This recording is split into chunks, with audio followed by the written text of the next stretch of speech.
Welcome to Penrose Learning, where we make understanding easy. You start by parking level and engaging the parking brake. This prevents movement while you work.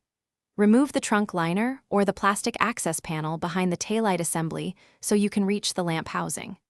Once exposed, disconnect the electrical connector by squeezing the tab. Make sure you note bulb orientation. Use a 10 mm socket or flat screwdriver to remove any retaining nuts or clips. Keep fasteners in a container so nothing rolls away before you proceed. Now you'll remove the old bulb. Grab the socket, push slightly and twist counterclockwise or release the spring clip, then pull the bulb straight out. Replace with the correct replacement bulb, consult your owner's manual for part number, and be careful not to touch glass with bare fingers because oils shorten bulb life.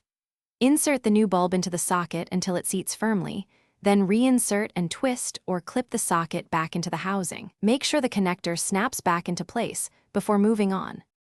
Finish by reinstalling the access panel or trunk liner and tightening any nuts or clips you removed. Make sure everything sits flush to prevent water ingress. Once done, sit in the driver's seat, turn the ignition to accessory, and press the brake pedal to confirm the brake light illuminates. If it doesn't light, double-check socket seating and connector engagement, inspect the fuse for the brake lamp circuit, and verify the ground is clean. If problems persist, consider swapping a known good bulb to isolate the issue.